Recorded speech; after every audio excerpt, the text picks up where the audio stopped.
salah. Anggota satu kelompok manusia dari kelompok lainnya. Nah, biasanya itu pemikirannya ini beragam sampai akhirnya mempengaruhi satu kelompok dengan kelompok lainnya. Nah, yang kedua Silahkan. budaya adalah kumpulan kepercayaan, nilai, perilaku, kebiasaan, dan sikap yang membedakan masyarakat satu dengan yang lainnya. Di mana budaya ini dari setiap orang itu biasanya bisa muncul dari pribadinya masing-masing sehingga bisa dikeluarkan pada saat bekerja.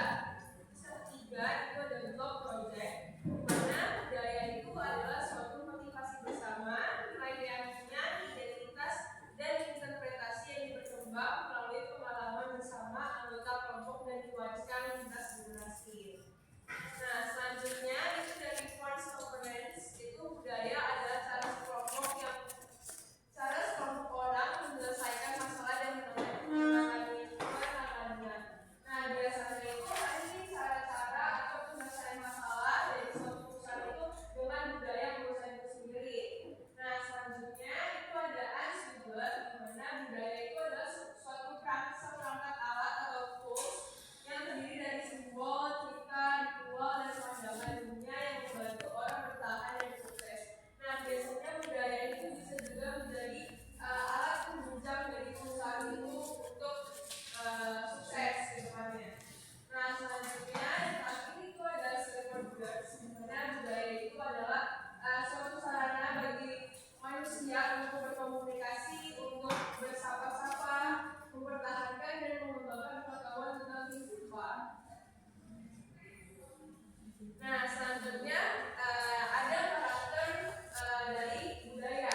Yang pertama, budaya itu dibagikan oleh anggota suatu kelompok dan bahkan terkadang menjadi penentu keanggotaan dari kelompok itu sendiri. Nah, biasanya kalau misalnya suatu karyawan yang baru masuk ke perusahaan terus join ke perusahaannya, pastinya dia akan mengikuti budaya yang di dalam perusahaan itu. Nah, yang kedua itu budaya yang dipelajari melalui keanggotaan dalam suatu kelompok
silakan. Humanis itu adalah tentang ketidakpastian. Nah, selanjutnya ada human orientation, yaitu gimana sesama manusia itu menghargai keadilan, altruisme, dan kemurahan hati. Nah, selanjutnya ada institutional kolektif.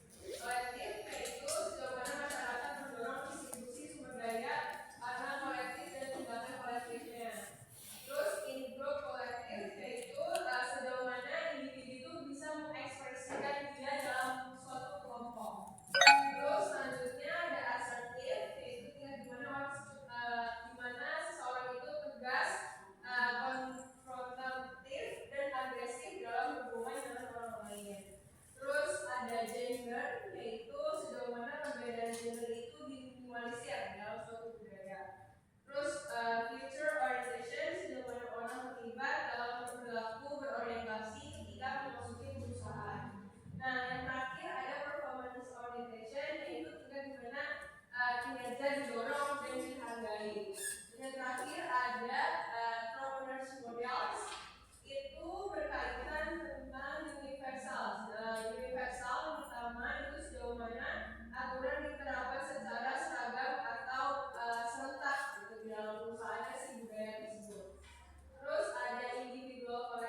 meningkatkan harga sahamnya gitu. Jadi dia tidak perlu mau dia dipandang jelek atau apapun, itu nggak ada seperti itu di negara Amerika. Jadi kalau mau di PHK di PHK aja kan. Dan kalau di negara Jerman atau di Belanda, kalau di PHK itu nggak bisa sembarangan. Kenapa nggak bisa sembarangan? Karena ada hukum yang menekankan pada PHK tersebut, sehingga solusi yang bisa diminimalisir adalah menunggu karyawan itu pensiun dini ataupun kerja berbagi sebelumnya.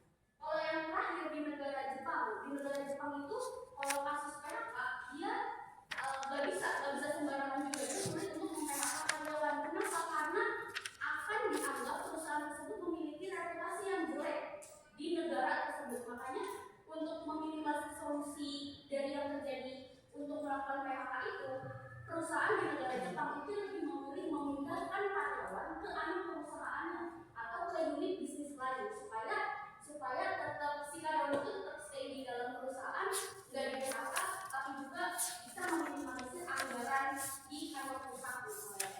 Makanya di sini ada perbedaan salah satunya di perusahaan Amerika Serikat dan Jepang, dan masalah sama, responnya berbeda. Jadi kalaupun di PHK itu pasti punya respon yang berbeda-beda di setiap perusahaan yang ada di negara yang berbeda juga. Itu karena apa? Karena adanya budaya dan juga aturan kelembagaan. Aturan kelembagaan itu kayak hukum atau regulasi pemerintah yang ada ataupun kebijakan publik yang ada di negara tersebut. Oke, ini untuk yang terakhir dari culture and institutional environment. Ini ada kayak alur penciptaan aturan kelembagaan. Jadi ini menjelaskan hubungan antara keyakinan normatif, persyaratan institusional, dan juga kontrol sosial dalam suatu masyarakat. Yang pertama ada normatif belief and value. Jadi yang pertama kita tuh sebagai masyarakat kita percaya dulu bahwa hal yang dilakukan itu adalah hal yang baik. Kita udah bisa bedain mana yang baik dan mana yang buruk. Dari kepercayaan kita kepada perlakuan yang baik itu contoh kejujuran. Dari kejujuran itu nanti akan menciptakan norma kejujuran. Dari norma kejujuran itu kita beralih ke institusional requirement. Di institusional requirement ini itu pembukuannya. Jadi dari norma kejujuran itu untuk memperkuat norma kejujuran yang ada, akhirnya melakukan aturan kelembagaan supaya si norma kejujuran ini bisa diperkuat gitu. Jadi ada hukum, ada kebijakan terkait norma kejujuran tersebut. Terus dari yang terakhir tujuannya untuk apa? Untuk sosial kontrol, stability, dan juga continuity. Jadi untuk nantinya keberlanjutan stabilitas yang ada dalam kehidupan masyarakat. Sekarang kita masuk ke cultural complexities and contradiction. Nah, jadi maksudnya apa cultural complexities itu? Complexities itu sendiri artinya adalah ketika ada suatu masalah, tapi masalah ini terus berusaha untuk dijelaskan karena adanya beberapa faktor yang yang mempengaruhi masalah tersebut. Nah, begitu juga dengan budaya. Jadi budaya complexities itu adalah berarti budaya itu sangat sulit untuk dijelaskan karena ada beberapa faktor yang mempengaruhi dari budaya itu sendiri. Lalu cultural contradiction itu berarti kontradiksi itu sendiri ada pertentangan. Nah, maksudnya di sini berarti adanya pertentangan dalam budaya. Maksudnya itu pertentangan itu bukan hal yang negatif ya, tapi pertentangan dalam budaya itu ketika kita menemui seseorang. Nah, orang ini tuh pada umumnya kita menemui seseorang, kita juga mengetahui budaya orang tersebut.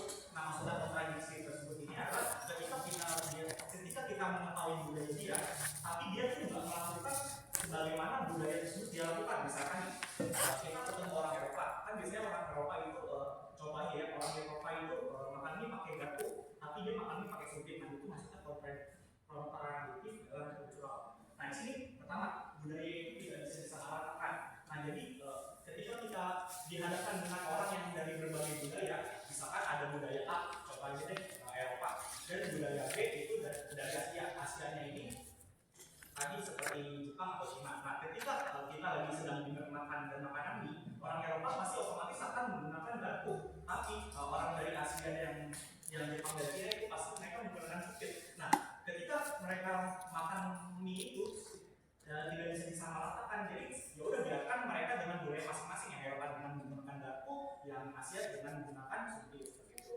Nah, di sini juga kita sebagai sebagai manajer global kita juga perlu melihat nuansa dan konteksnya. Yang pertama, nuansa variasi kecil dalam perilaku. Nah, kita kan budaya itu kan sangat luas ya cakupannya. Tapi budaya itu terdiri dari beberapa individu. Nah, individu ini kan memiliki sifat atau perilaku yang berbeda-beda. Maka dari itu kita harus melihat variasi kecil dalam perilaku seseorang itu. Nah, di sini ada counter trends. Counter trends itu biasanya berbeda dari mayoritas.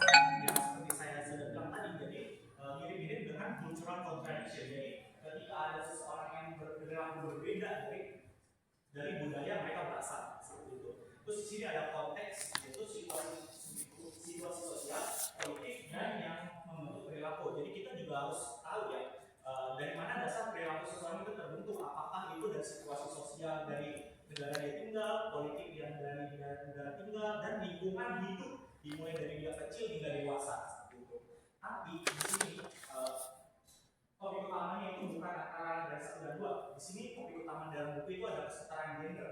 Jadi contohnya itu di buku ada kesetaraan gender di sebuah benua di Timur Tengah. Jadi di Timur Tengah itu ada seseorang wanita yang bernama Anna Herta. Dia itu menjabat sebagai jabatan senior di sebuah bank investment. Nah, kenapa dia bisa menjabat sebagai sebuah jabatan senior di bank investment? Karena dia itu memenuhi kriteria yang ada untuk menjabat sebagai jabatan senior di negara tersebut. Dan negara tersebut itu tidak menerapkan glass ceiling atau bahasa dalam bisnis itu ketika si wanita ini tidak bisa menjabat di jabatan tertinggi. Nah, karena Timur Tengah ini merekrut wanita dengan jabatan senior, negara-negara lain pun mengikutinya. Contohnya seperti di Amerika Utara juga sudah mengikuti. Jadi kesetaraan gender itu sudah diterapkan di negara Timur Tengah dan Amerika Utara. Tidak berlaku di negara-negara yang berkembang. Contohnya misalkan di China, kalau misalkan di Asia Tenggara, ketika wanita itu bekerja, mereka hanya digaji setengahnya dari pria. Dan juga misalkan di Malaysia, itu contoh di Asia Tenggara hanya 2 negara saja, di Indonesia termasuk. Di sini ada 5 keterbatasan dalam melihat budaya. Yang pertama itu budaya bersifat stabil, tapi juga berubah seiring waktu. Nah, kadang itu tren budaya itu ada yang stabil, ada juga yang berubah seiringnya waktu. Nah, di sini ada gambar, tapi saya akan jelaskan kelima keterbatasan dalam budaya tersebut. Nah, terus ini juga yang kedua, budaya itu homogen, tetapi tetap memberi ruang bagi individualitas. Nah, maksudnya homogen di sini apa? Homogen itu kan berarti kan seragam, atau misalkan contohnya gini, anak SD pakaiannya putih merah, soalnya nggak seragam semua. Nah, budaya itu benar-benar homogen. Kalau misalkan dilihat secara keseluruhan, tapi kita tidak tahu individunya itu seperti apa, sama semua, otomatis itu tidak. Nah, terus yang ketiga, di sini budaya sering dikategorikan dalam kelompok besar, tapi ini bisa mengakibatkan detail penting. Sama seperti sebelumnya, budaya itu sebenarnya itu udah cuma satu doang, tapi itu hanya sekelompok besar. Inti dari perorangan dari dalam budaya tersebut itu jangan diabaikan, karena perilaku dalam seseorang itu sudah pasti berbeda.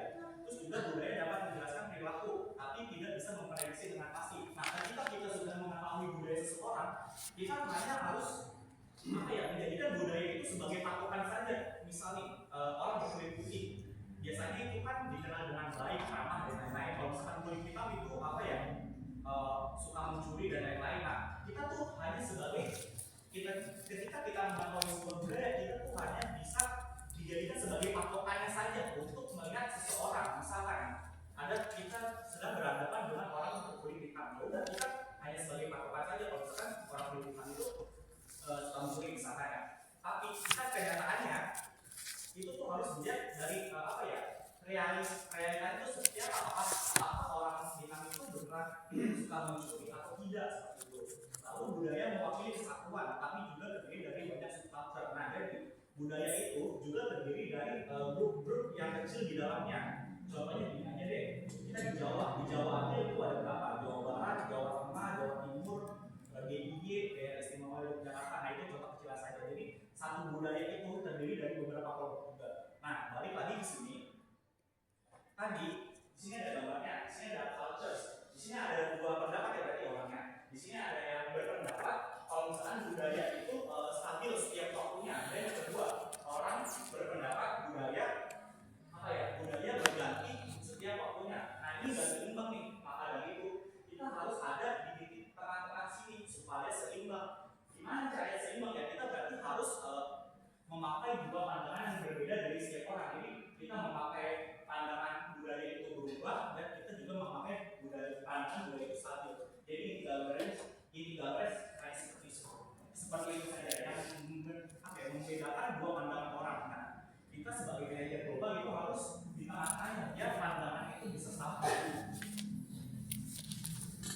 Ya, stop dulu.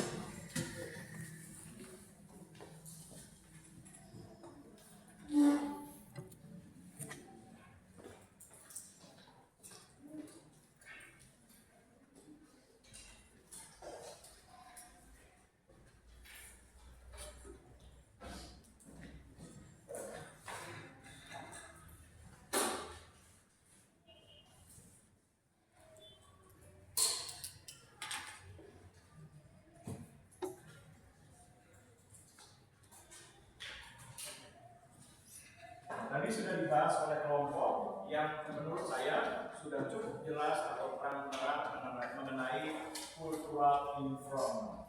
Nah, berbicara mengenai cultural environment, ini merupakan faktor daripada budaya.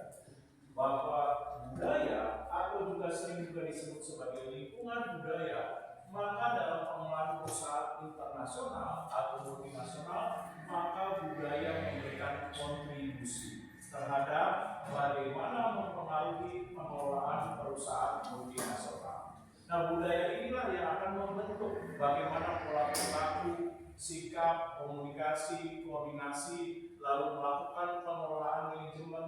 Nah, ini semua dipengaruhi oleh faktor budaya.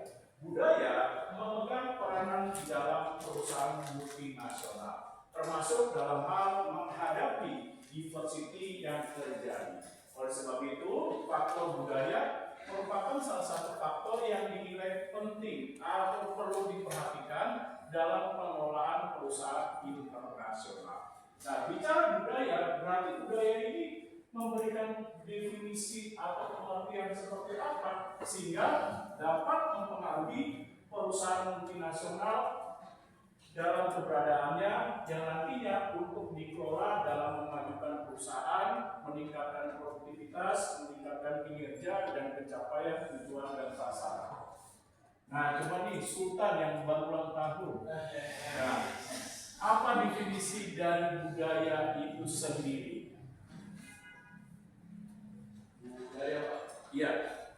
Definisi budaya itu suatu kebiasaan atau yang sudah lama ada di tempat tersebut, Pak. Oke, jadi budaya ini adalah seperangkat nilai yang terbentuk dari berbagai atribut yang akan mempengaruhi terhadap sekumpulan nilai yang nantinya bisa diajarkan, diwariskan, dan membentuk pola perilaku. Di mana budaya itu terdiri apa? Terdiri dari belief. Nah, apa ini belief? Belief ini bicara keyakinan, kepercayaan. Nah, setiap negara, bangsa pasti memiliki sebuah nilai kepercayaan. Misalnya contoh,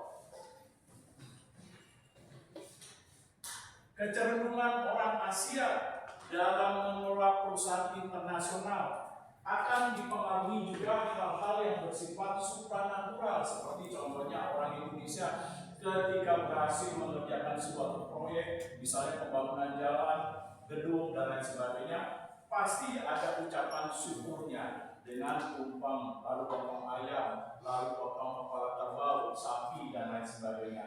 Karena keberhasilan dalam menjalankan usaha atau bisnis seperti proyek itu sangat dipengaruhi juga oleh faktor-faktor yang bersifat supranatural, seperti keberadaan Sang Pencipta yang bisa membantu dan menolong dalam hal keberhasilan bisnis, seperti pembangunan proyek berupa jalan, sekolah, gedung, jembatan, dan lain sebagainya. Nah, begitu juga dalam diri seperti orang Jepang. Orang Jepang bahwa mereka percaya bahwa keberhasilan dalam mengelola suatu perusahaan itu sangat dipengaruhi oleh keyakinan yang dianggap yang dipengaruhi oleh budaya. Seperti orang Jepang anti terhadap angka 4. Ketika orang Jepang itu membangun sebuah gedung, lalu orang Jepang itu mendirikan perusahaan cabang, di mana mereka paling anti menggunakan angka 4. Karena berdasarkan dari keyakinan orang Jepang, angka 4 itu seperti kanji mereka atau tulisan Jepangnya mengatakan bahwa angka 4 itu seperti peti mati yang membawa kesialan. Nah, oleh sebab itu Jepang sangat anti terhadap angka 4. Nah, ketika mendirikan gedung, Jepang tidak ada angka 4. Mereka menggantikan 3A, 3B, dan lain sebagainya. Nah, begitu juga terhadap negara atau bangsa China. Nah, di mana bangsa China itu dipengaruhi juga oleh belief atau keyakinan terhadap budaya yang mempengaruhi dalam perusahaan multinasional untuk dikelola. Misalnya contoh, kalau orang Cina itu dalam mendirikan misalnya usaha, lalu pabrik dan lain sebagainya, mereka sangat mempercayai arah mata angin, bahwa arah mata angin ini membawa keberuntungan yang disebut sebagai Feng Shui. Nah, ini akan mempengaruhi. Lalu juga orang China percaya bahwa ketika mendirikan suatu usaha, pabrik, industri, mendirikan suatu perusahaan cabang, mereka menghitung hari, mana hari yang baik, supaya nanti membawa keberuntungan pada saat usaha itu atau perusahaan atau industri itu dijalankan. Nah, inilah dinamakan keyakinan. Nah, saya stop dulu. Ada pertanyaan kira-kira? Nah, kalau tidak ada, bahwa budaya juga dipengaruhi oleh norms. Norms itu apa? Norma yang berlaku. Nah, seperti contoh masyarakat Jepang. Nah, masyarakat Jepang itu terbiasa ketika menyambut tamu atau kolega rekan bisnis untuk bekerja sama, ketika dihidangkan, melihat koleganya tamunya makan dengan lahap sambil berdecak, lalu piring atau mangkoknya diangkat.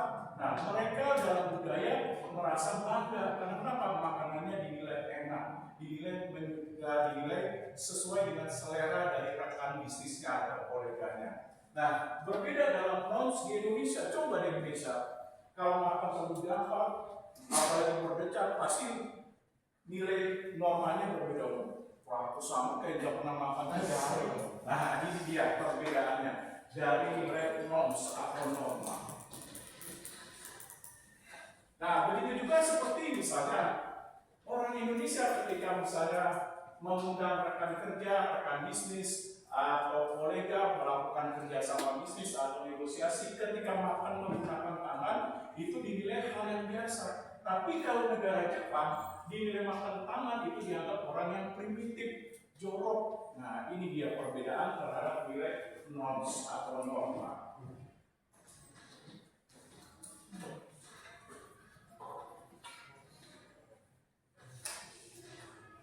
Ada yang mau ditanyakan sebelum saya lanjutkan?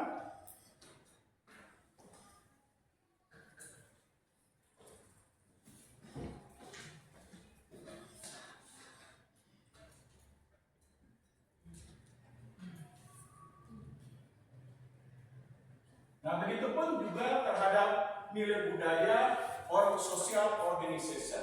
Artinya bahwa nilai budaya mempengaruhi pola interaksi, kerjasama, koordinasi, komunikasi, hubungan yang diciptakan antara para manajer, pimpinan dengan karyawan. Ini dipengaruhi juga oleh budaya. Sebagai contoh, misalnya perusahaan Amerika Serikat atau USA. Nah, perusahaan Amerika Serikat kecenderungannya social organization berdasarkan budaya ini adalah individual. Nah, individual ini maksudnya bukan berarti orang Amerika tidak bisa bekerja sama, berinteraksi, atau melakukan pola kerjasama dalam bentuk tim, kelompok. Maksudnya individual itu orang Amerika kecenderungannya menghargai prestasi, kemampuan, kinerja secara individu. Artinya, kalau Anda baru bekerja 5 tahun, lalu menyiapkan kerja 10 tahun bekerja, tapi prestasi Anda lebih baik. Nah, Anda bisa menaiki jenjang karir yang jauh lebih tinggi dibandingkan teman kerja Anda yang sudah lama bekerja atau senior. Nah, oleh sebab itu, kalau di Amerika, kecenderungannya bersifat individu. Anda mampu, Anda terampil, Anda ahli, memiliki prestasi yang baik dalam perusahaan, bisa melampaui jabatan atau promosi lebih tinggi dibandingkan senior Anda.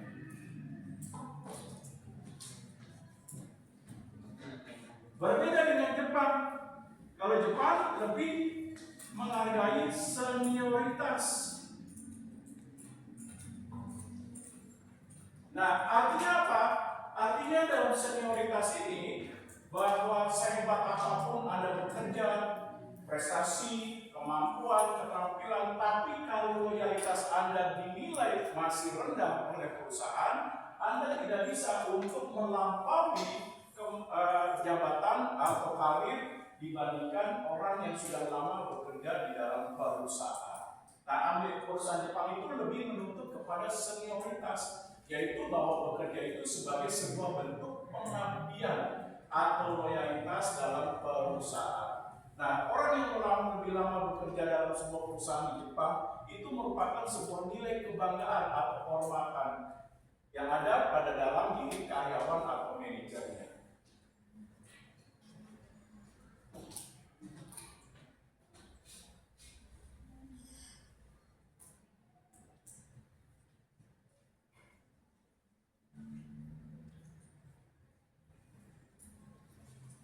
Nah, berbeda lagi terhadap di negara atau perusahaan-perusahaan China. Anda bekerja sehebat apapun, serajin apapun, lalu bertanggung jawab, menunjukkan integritas. Kalau dalam perusahaan China, mereka tidak akan tidak akan mau mengisi posisi-posisi penting dalam suatu perusahaan jika bukan ada kedekatan hubungan, baik kedekatan hubungan dengan keluarga, teman, kolega, dan lain sebagainya. Nah, karena mereka menilai bahwa bisnis itu harus dibangun dari faktor kedekatan nilai hubungan seperti keluarga, teman, kolega, dan lain sebagainya. Oleh sebab itu, kalau di perusahaan China, posisi-posisi penting, misalnya posisi keuangan, itu dipegang oleh ada kedekatan nilai hubungan.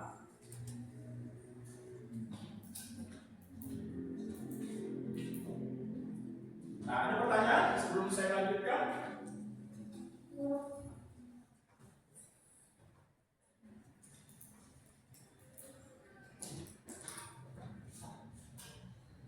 Nah, selanjutnya saya akan bahas tentang sosial.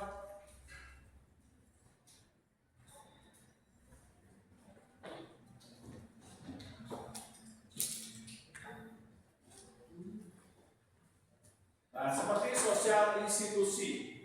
Nah, sosial institusi tadi sudah dijelaskan bagaimana nilai interaksi sosial dalam menghindari ketidakpastian dalam pengelolaan perusahaan internasional yang dipengaruhi oleh faktor budaya. Misalnya contoh, saya ambil dari perusahaan di negara Asia seperti China. Nah, kalau China itu kecenderungannya apa? Kecenderungannya mereka lebih menitik beratkan bahwa walaupun resikonya tinggi, tapi kalau saya memiliki kedekatan hubungan bersifat kuansi, maka bisnis yang saya jalankan itu pasti kerjasamanya saya lakukan, walaupun unsur ketidakpastian atau resikonya tinggi. Nah, berbeda dengan negara Amerika Serikat atau negara Eropa, sosial institusinya apa? Dia faktor ketidakpastiannya sangat rendah, di mana mereka memisahkan bisnis is bisnis, teman ya teman. Artinya ketika Anda bekerja sama dengan saya sebagai perusahaan Amerika, maka lakukanlah dengan formal, seperti dokumentasinya bagaimana, lalu dilihat dari hak dan kewajiban, kontraknya seperti apa, mana faktor tim Anda dari faktor ahli hukumnya, ahli manajemennya, semua harus hadir supaya bisa mengamati, mencermati bahwa apakah kerjasama bisnis ini akan menguntungkan atau tidak. Walaupun ada rekan, dikatakan rekan dalam teman, tapi perusahaan Amerika bisnis tetap bisnis, semuanya dikelola harus secara formal.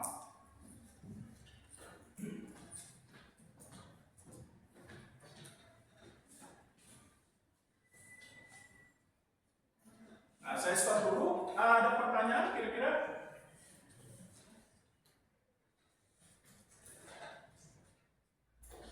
Silakan sebelum saya lanjutkan.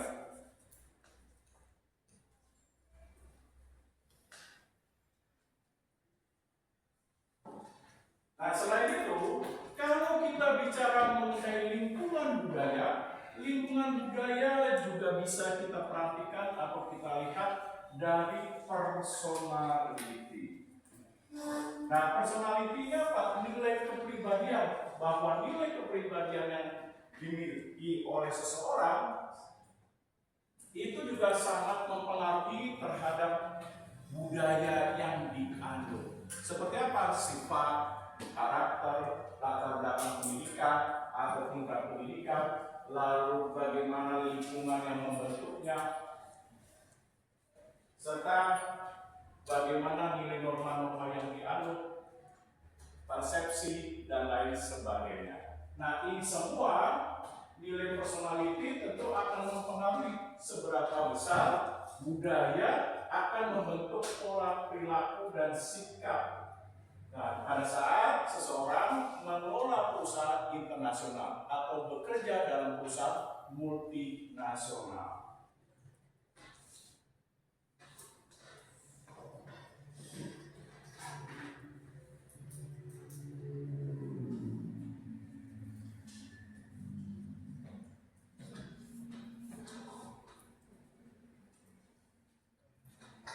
Nah, begitu juga faktor budaya.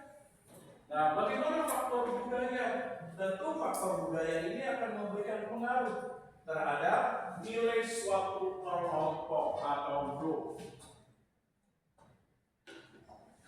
Nah, misalnya contoh perusahaan Jepang, di mana perusahaan Jepang terkenal dengan nilai budaya yang bersifat kolektivisme.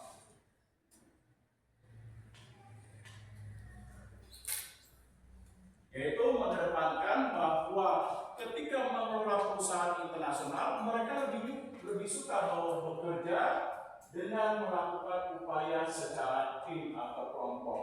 Mereka lebih menyukai bahwa bekerja itu ketika mencapai sebuah prestasi, pencapaian, hasil, ataupun pencapaian kinerja, mereka lebih suka bahwa pencapaian itu merupakan hasil kerja di dalam sebuah kelompok atau grup. Nah, sehingga akan mempengaruhi dalam pola sikapnya, seperti misalnya bersifat tadi sudah dikatakan egaliter. Yaitu apa egaliter? Tadi yang sudah dijelaskan, masih ingat? Coba, Dewo, masih ingat kok? Nah, egaliter. Itu yang ini Pak, yang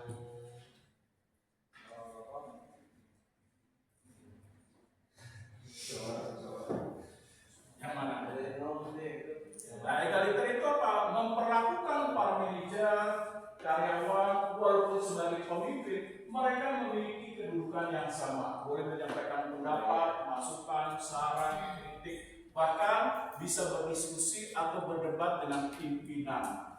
Nah, ini yang disebut sebagai egaliter.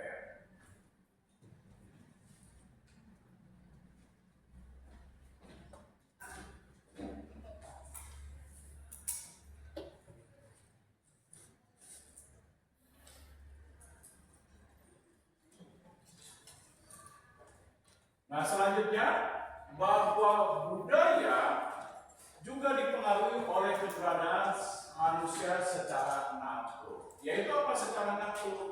Bahwa manusia itu berupaya secara natur, diberikan akal pikiran, bagaimana upaya untuk meningkatkan nilai peradaban. Untuk dapat meningkatkan peradaban, manusia membangun budaya, di mana budaya merupakan apa nih? Hasil cipta, rasa, dan asa. Di mana dari sifat natur manusia, maka akan membentuk nilai budaya atau culture.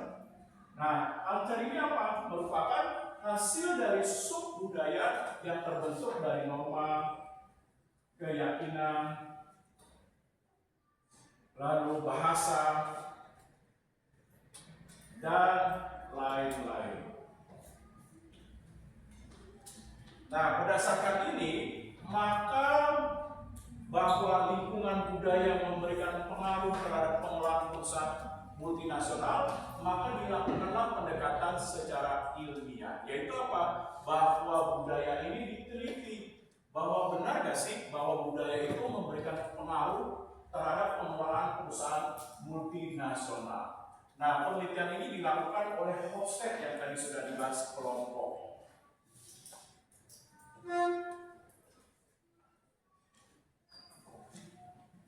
Nah, coba Brian, apa saja hasil penelitian Hofstede yang mana Hofstede itu melakukan penelitian di 43 negara.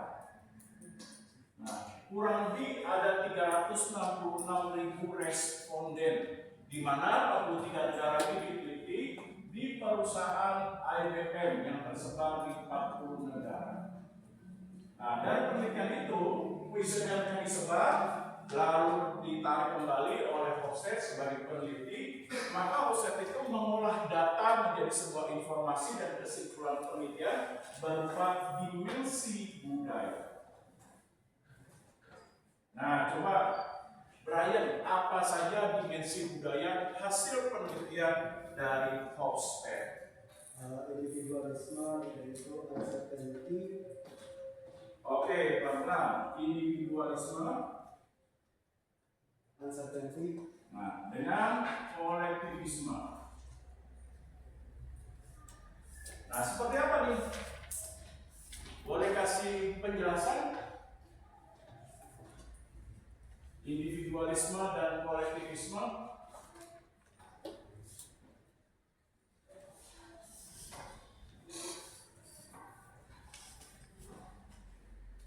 Ya, Individualisme itu, menurut saya itu lebih ke arah seberapa kompetensi seseorang, sedangkan kolektivisme itu dari seberapa pengalaman.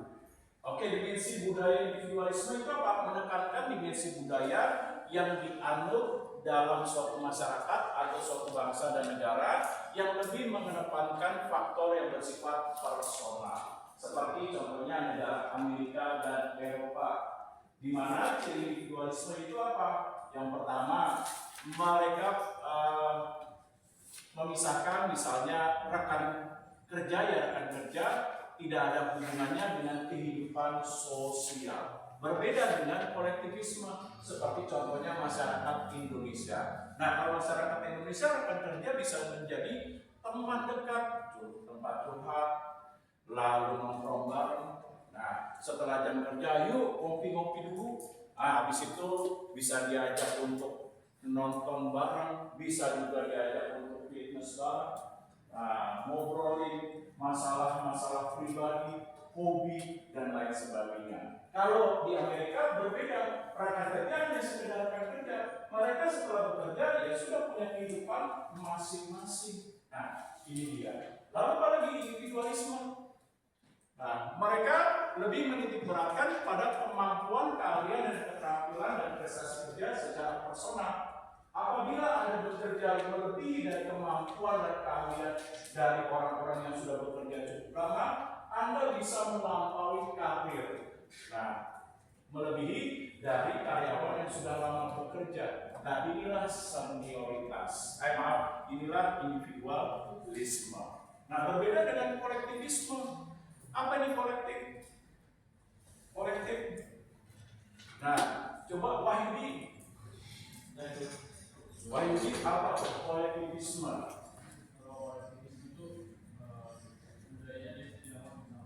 Oke, yaitu menekankan nilai budaya yang dianut oleh suatu masyarakat yang lebih menekankan terhadap kebersamaan, lebih menyukai bekerja secara tim dalam kelompok. Pencapaian prestasi, kemampuan, dan keahlian lebih disukai bekerja secara kelompok. Lalu mereka tidak memisahkan antara rekan kerja.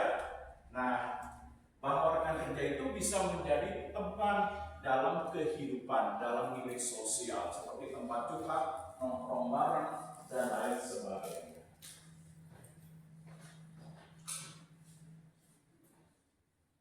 Nah, lalu apa lagi? Dimensi budaya dari Hofstede. Ya, power distance. Seperti apa nih power distance? Mungkin kalau di Amerika tuh jarak kuasa antara Amerika dengan bawah tuh sedikit pak, itu bawahan bisa memberikan pendapat kepada media dan atas itu. Oke, power distance itu dimensi budaya yang menitik beratkan terhadap bagaimana pendistribusian nilai kekuasaan dan kewenangan dalam pengelolaan perusahaan. Pada umumnya, perusahaan-perusahaan di Amerika itu kecenderungannya power distance-nya sangat tinggi atau high. Hal ini dibuktikan apa? Bahwa perusahaan-perusahaan besar di Amerika pimpinan utama atau direktur utama atau CEO mereka memiliki ruang yang terlihat megah. Nah, lalu ketika ingin bertemu dengan pimpinan lebih bersifat formal, bikin janji dulu, lalu menghadap ke customer, ke resepsionis, lalu juga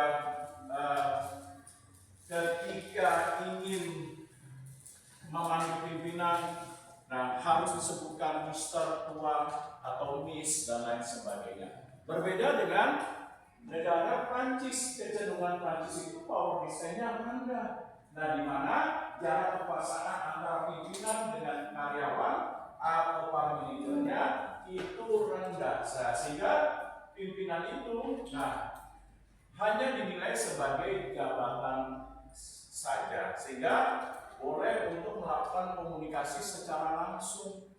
Misalnya saya ingin bertemu dengan pimpinan, langsung bisa berbicara, Pak boleh ketemu tanggal sekian. Nah, ketika berbeda pendapat, mereka boleh berdiskusi, boleh berdialog, menyampaikan kritik, saran, dan lain sebagainya.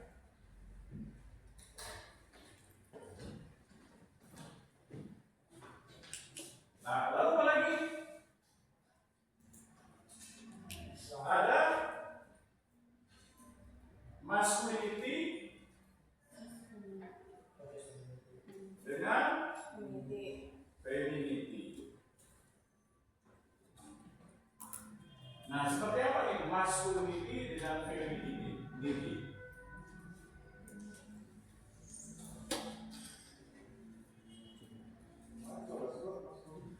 Iya, seperti apa dimensi budayanya? Kalau maskulin lebih penting kayak kompetisinya gitu.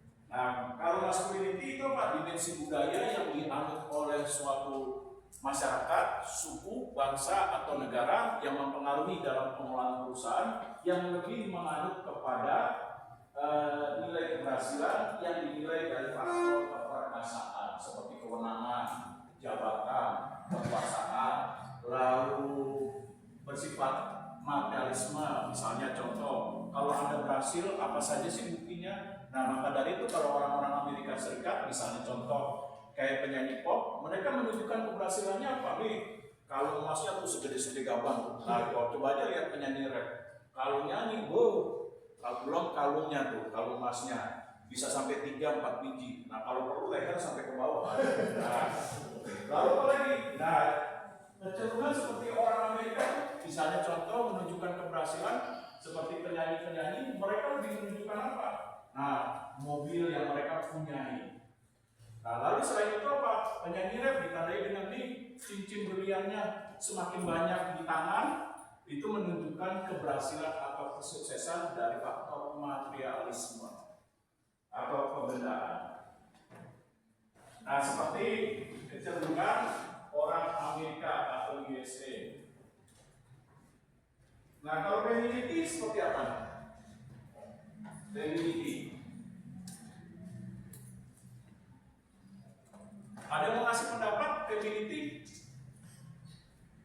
Nah, coba nih Moren lo apa femininity?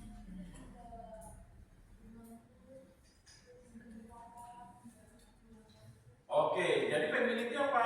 Dimensi budaya yang dianut oleh suatu suku, suku, nationality atau kebangsaan yang mempengaruhi terhadap pengelolaan perusahaan, di mana keberhasilan dinilai dari sifat kewanitaan seperti kerjasama, kekompakan, membangun empati, toleransi, lalu menciptakan keselarasan hidup, kepedulian terhadap lingkungan, nilai sosial, dan lain sebagainya.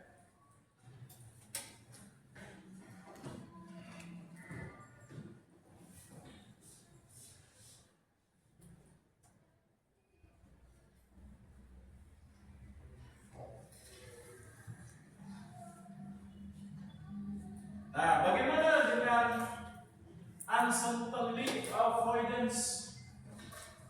Penghindaran ketidakpastian. Seperti apa nih?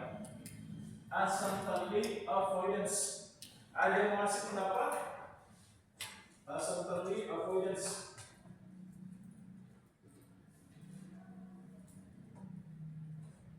silakan, ada yang mau memberikan pendapat?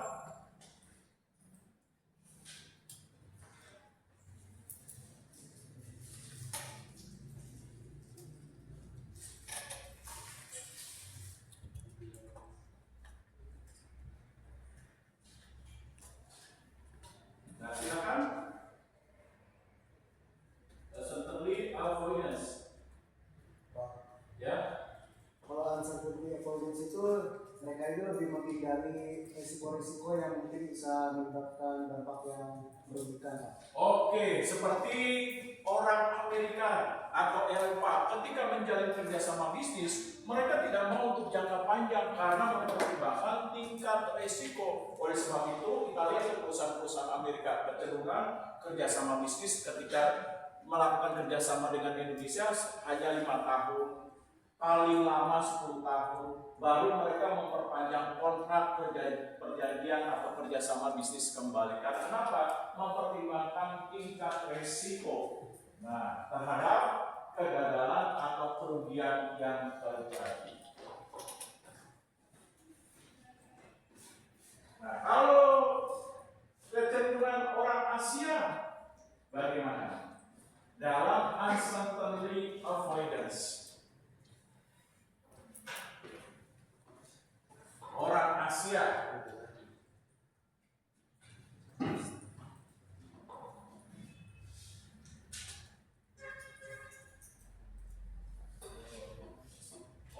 bagaimana kecenderungannya?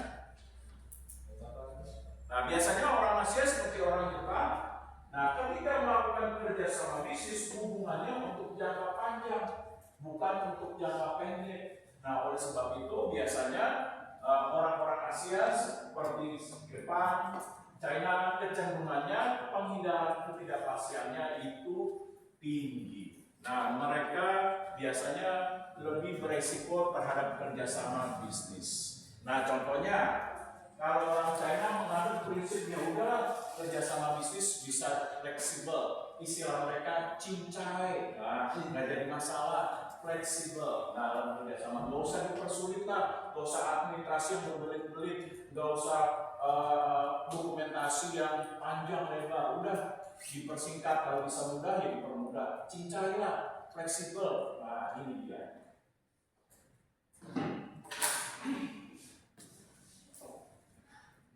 Nah, lalu ada dimensi horse. Apa yang dimensi horse? Horse. Nah, dimensi horse itu ada penelitian berdasarkan space. Apa itu space? Ruang mempengaruhi. Nah, bagaimana perilaku, sikap, keyakinan, dan norma. Nah, ketika pengelolaan perusahaan multinasional, contoh nih, space. Kalau kecenderungan orang Jepang ketika datang koleganya, rekan bisnisnya yang ingin melakukan kerjasama atau negosiasi, biasanya kalau orang Jepang ada space, menghormati dengan menundukkan badan. Biasanya ada jarak. Nah, berbeda dengan orang Timur Tengah. Nah, ketika datang tamu, kolega, rekan bisnis melakukan negosiasi, jaraknya itu dekat. Nah, kalau ketemu, mereka bersalaman, lalu berpelukan, kumis harus tempel kanan kiri. Nah, ini dia orang Timur Tengah. Berbeda terhadap space.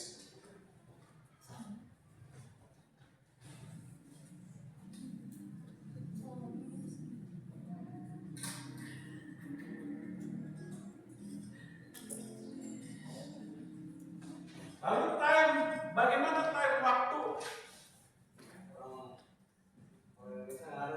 Oke, dari sisi waktu, kalau orang Asia kecenderungannya apa? Seperti misalnya orang Indonesia menganggap waktu itu fleksibel. Nah, bisa diulang kembali. Oleh sebab itu, kalau orang Indonesia terlambat masih dianggap ya udah wajar 30 menit. Nah, misalnya contoh janjian kalian nih, contoh sederhana, kalian janjian bikin tugas kelompok ketemu perpustakaan. Nah, tiba-tiba Sultan bilang, "Oh, masih di jalan bro, tungguin ya." Nah, padahal masih di kamar mandi, akhirnya sudah di jalan. Nah, ini dari faktor waktu. Kalau orang Asia seperti orang Indonesia, waktu lebih fleksibel. Seperti kalau terlambat, 30 menit masih dianggap wajar. Bahkan kalau janjian 1 jam, misalnya kalian kalau nelfon, maaf ya macet, padahal baru bangun. Nah itu pun karena ditelepon teman. Ingat, kalau nggak ditelepon juga masih molor. Nah ini dia kalau orang kecenderungan orang Asia seperti orang Indonesia dari sisi waktu.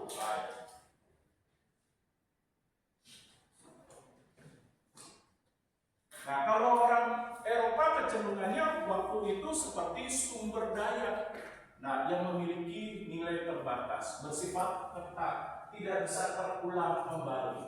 Nah oleh sebab itu apa? Coba kalau janji sama orang Amerika Eropa, terlambat 5 menit aja udah ngoceh, Anda dimaki-maki.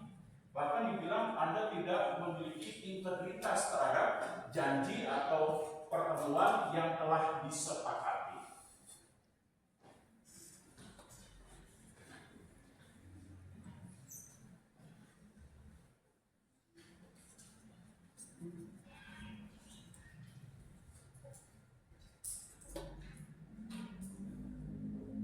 Nah, kalau dalam konteks seperti apa nih? Ada yang masih pendapat dalam konteks seperti kecenderungan orang Eropa, Amerika dengan orang Asia. Bagaimana mereka dalam konteks seperti budaya yang dipengaruhi oleh koordinasi, komunikasi atau interaksi yang terjadi dalam perusahaan multinasional. Nah, kalau orang Amerika Eropa kecenderungannya low contact. Low context ini apa? Artinya mereka kalau ingin menyampaikan sesuatu, walaupun itu bentuk penolakan dan hal yang negatif, mereka menyampaikan secara terang-terangan verbal. Nah, contoh yang mudah apa kita bisa lihat? Contoh, kalian lihat misalnya acara di stasiun televisi RCTI, misalnya American Idol. Nah, kalau juri-juri Amerika kita lihat, mereka terbuka. Anda tidak bisa memiliki kemampuan, talenta nyanyi, lebih baik Anda mundur deh, nggak usah daftar lagi. Nah, ini kecenderungan orang Amerika dan Eropa. Nah, tapi coba kita lihat misalnya contoh yang mudah, Indonesia Idol. Bagaimana jurinya? Pasti berbeda dari pendekatan komunikasi. Nah, kalau kecenderungan orang Asia seperti Indonesia, Jepang, apa nih? Yaitu high contact. Seperti contoh, kalau Anda bekerja sudah dites, diwawancara, kalau perusahaan menolak Anda gimana? Nah, kalau orang Amerika kan cenderungan mohon maaf, Anda tidak bisa lagi melanjutkan tes karena kemampuan Anda di bawah kualifikasi yang ditetapkan perusahaan. Tapi kalau orang Indonesia berbeda, akhirnya datang, terima kasih Anda telah datang ke perusahaan kami mengikuti tes, wawancara. Nanti kalau Anda diterima, kami akan menghubungi. Berharap ditelepon, ternyata nggak ditelepon-telepon. Padahal bahasa-bahasa kiasan berupa penolakan. Nah, ini dia. Nah, contohnya apa? Coba kita lihat juri Indonesia. Kalau kalian nonton Indonesia Idol, kebanyakan apa? Terima kasih sudah datang untuk mengikuti kompetisi nyanyi. Nah, tingkatkan lagi ya kemampuannya. Mungkin minggu depan tahun berikutnya Anda bisa daftar kembali. Padahal ujung-ujungnya apa? Nggak diterima. Nah, ini dia. Hanya kalau orang Asia kecenderungannya lebih bersifat high contact, tidak mau mengucapkan secara langsung bentuk misalnya hal yang negatif seperti penolakan, ketidaksetujuan, dan lain sebagainya.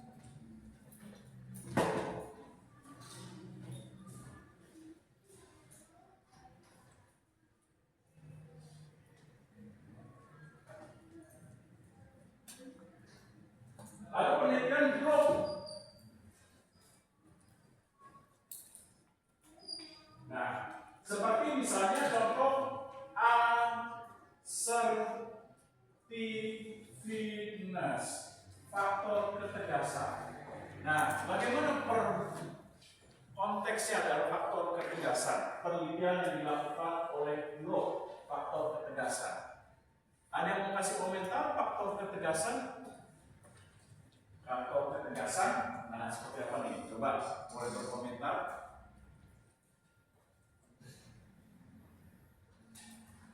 Nah, tenang kok, sampai 2 jam juga ditungguin apa-apa. Kalau asserter, fitness, ketegasan.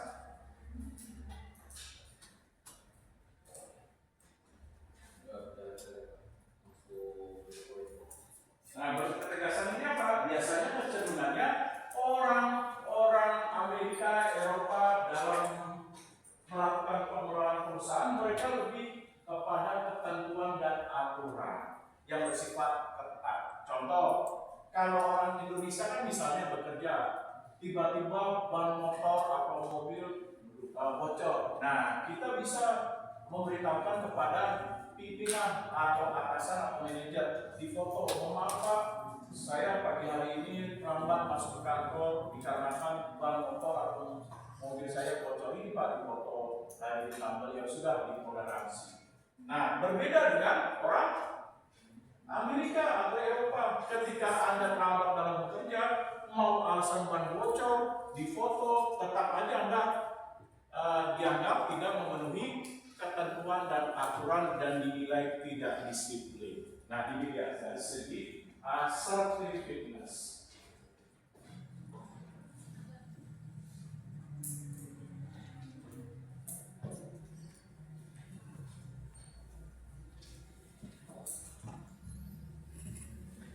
Nah, kalau dari sisi human orientation bagaimana? Dari sudut pandang penelitian blog mengenai budaya, yaitu orientasi kepada manusia atau kemanusiaan. Nah, ada yang mau kasih komentar? Silakan.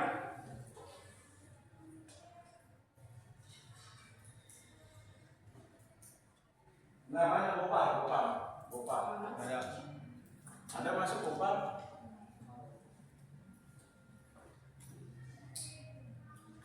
Nah, Rocky. Ada Rocky? Oke, coba.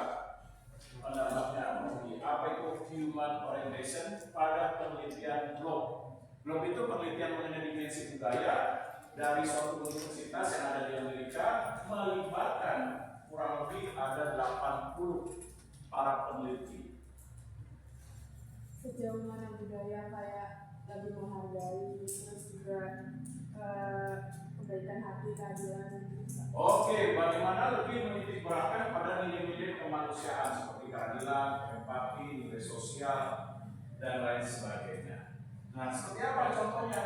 Seperti contohnya kalau orang Asia kecenderungannya human orientation-nya tinggi. Apa buktinya? Contoh nih, kalian punya teman, sahabat. Nah, dalam satu kelas, ketika ada teman kalian sudah lama tidak masuk kuliah, pasti ada salah satu berinisiatif. Misalnya sebentar, yuk kita patungan. Nah, seberapa aja deh kita patungan membantu teman kita nih yang sudah lama nggak masuk kuliah, ternyata sakit di rumah sakit, bantu yuk. Nah, siapa nih yang bersedia perwakilan kelas, kita tengok, kita jenguk. Nah, ini dia human orientation.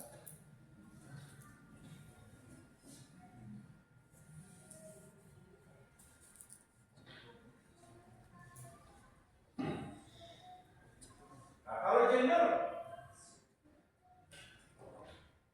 seperti apa nih gender?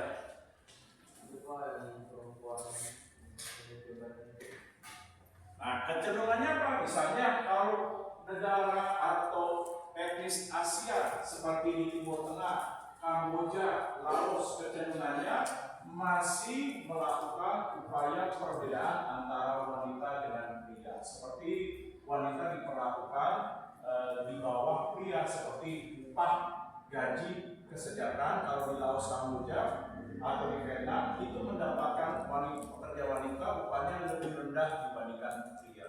Lalu yang kedua, hak cutinya, hari liburnya itu lebih sedikit dibandingkan pria.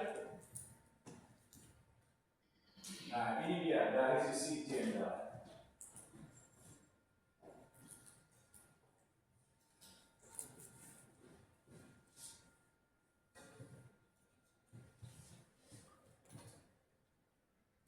Nah, lalu dari grup berupa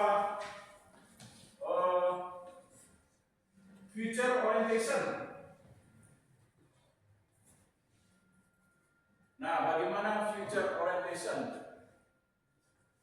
Nah ini, ada yang mengasih pendapat dimensi budaya berdasarkan penelitian blog berdasarkan future orientation.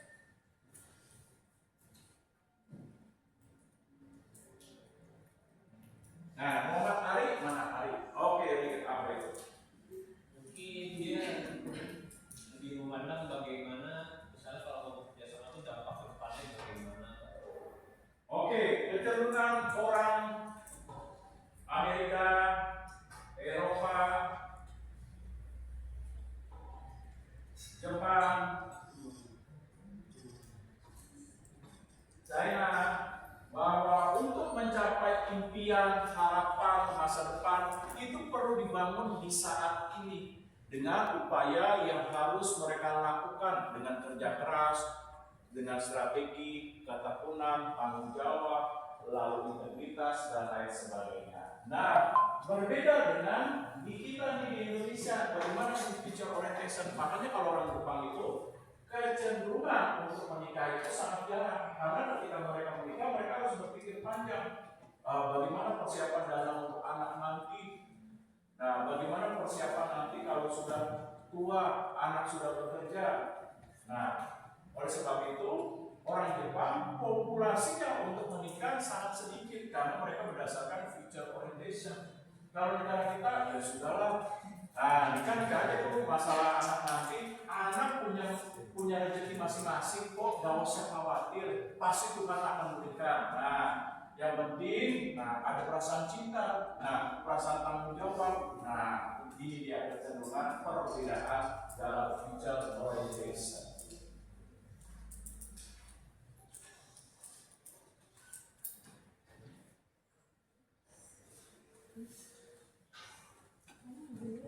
Nah, selanjutnya kalau kompromas. Nah, silakan kalian coba cari nih penelitian berdasarkan kompromas, yaitu nih terhadap netral dan afektif. Coba kalian cari. Nah, di Google.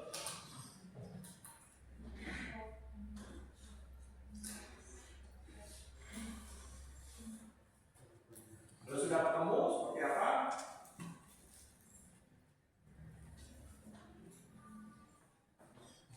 Ya, silakan. Tolong dibacakan.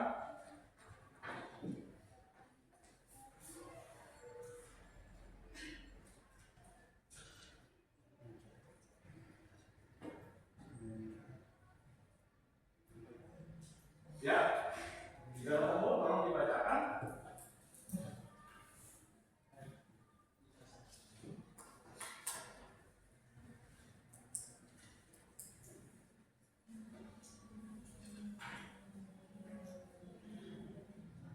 Muhammad Bugis, mana Bugis? Tidak ada. Oke, tidak ada. Nah, Steve Immanuel? Oh, tidak ada. Lalu Topati? Oke, silakan.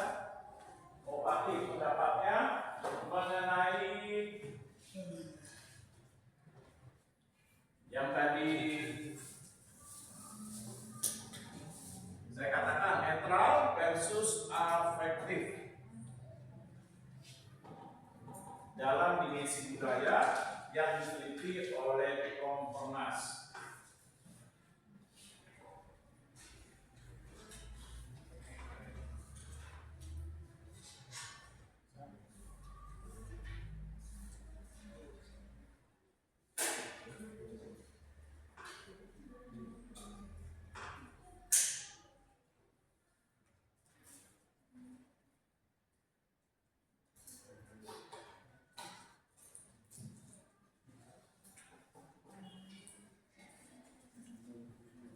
Ya?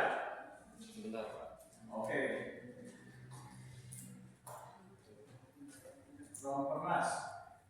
Itu kalau yang netral itu dia lebih mengendalikan tampilan emosional mereka di depan umum Pak. Oke. Berarti netral itu apa? Boleh diulang? Ya, Kecenderungan dimensi budaya yang dianut oleh suatu bangsa, negara, suku, etnis yang mempengaruhi dalam pengelolaan perusahaan, yaitu yang menekankan dia tuh kayak menjaga image gitu, Pak. oke, netral itu apa? Jadi menekankan bagaimana bahwa orang yang bekerja dalam perusahaan perlu menjaga nilai kehormatan perusahaan, citra, image, martabat, dan lain sebagainya. Nah, oleh sebab itu, kalau perusahaan Asia seperti Jepang itu lebih memberikan penghormatan kepada perusahaan yang tidak mau untuk mem-PHK karyawannya, walaupun mereka mengalami kesulitan dalam finansial. Nah, ini dia. Nah, lalu satu lagi. Nah, coba dibacakan. Afektif.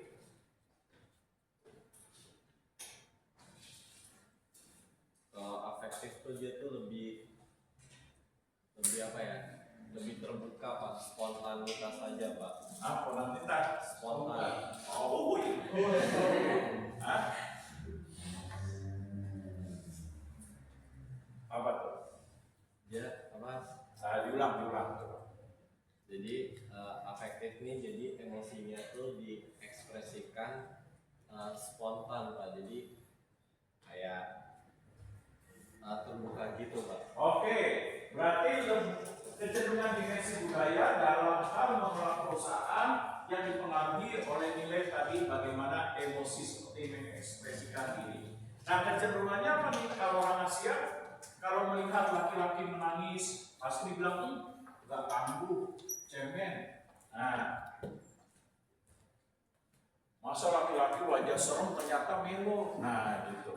Berbeda dengan orang Eropa, bahwa kalau orang Eropa kecenderungan terhadap faktor afektifnya apa? Yaitu mau pria maupun wanita silakan memiliki kebebasan dalam mengungkapkan perasaan.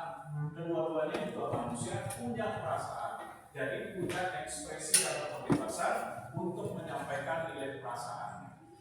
Nah, seperti orang Amerika, Eropa, dan lain sebagainya. Kalau orang Asia kan lebih kecenderungan mengungkapkan perasaan, emosi. Kalau laki-laki kan lebih sulit. Misalnya melihat seorang anaknya sudah berhasil di wisuda, kalau ayah nangis di depan anaknya kan malu, pura-pura juga kami di sini. Nah, sesudah itu baru dia nyamperin anaknya. Selamat ya nak. Nah, ini kecenderungan orang Asia seperti seorang ayah. Nah, ketika ayah melihat anaknya bangga, misalnya lulus, nah kalau ibu kan langsung keluarin air mata melihat anaknya di wisuda. Tapi kalau bapak beda, ketika ini nangis depan anaknya malu, ada begini. Nah, atau pura-pura di kamar mandi, kamar mandi dulu ya, nyata air mata. Di situ baru nyamperin anaknya, selamat ya. Nah, ini dia.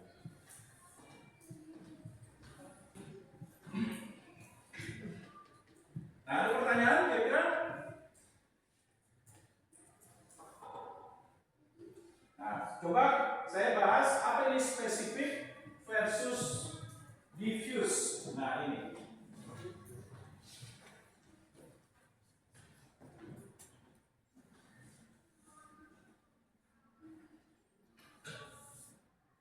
Nah, coba kalian cari apa itu spesifik versus diffuse.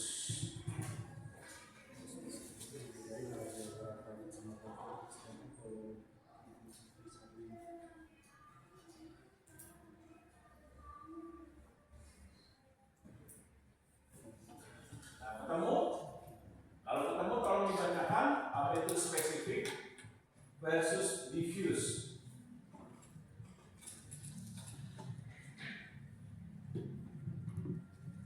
Nah, coba Restiana ada? Restiana coba. Udah ketemu apa itu?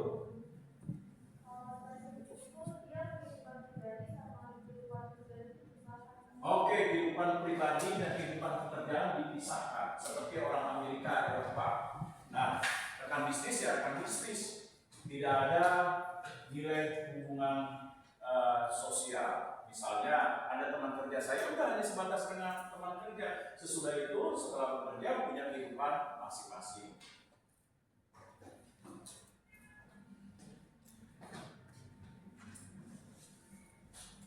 Nah, kalau time perspektif kita bisa lihat dari pendekatan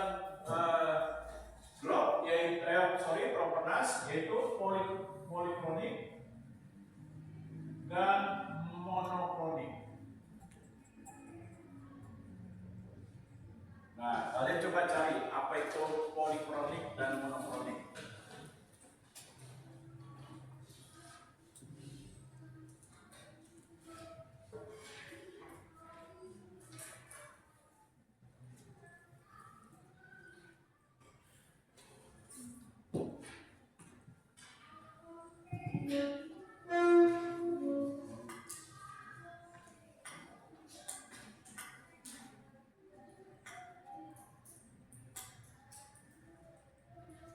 Ada ketemu? Boleh diungkapkan, silakan.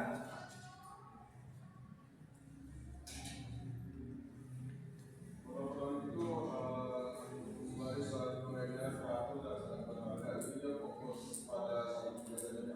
Oke, lebih linear, teratur, melakukan satu tugas, nah berfokus terhadap satu hal yang bersifat spesifik. Misalnya seperti orang Jepang tuh, kalau orang Jepang dikasih tugas, misalnya dia bekerja sebagai teknisi, sebelum mesinnya itu baik, terus saja dia akan tekun. Ini belum bisa mesinnya bagus, apa ya penyebabnya? Orang Jepang terus. Nah, bahkan mereka menunjukkan dengan workaholic, yaitu kerja keras bekerja sepanjang waktu. Oleh sebab itu kalau Jepang bekerja pulang jam 10 malam, jam 11, jam 12, mereka bangga karena menunjukkan bahwa mereka bekerja secara berdedikasi, menunjukkan orientasi terhadap prestasi, lebih berfokus terhadap suatu hal. Nah,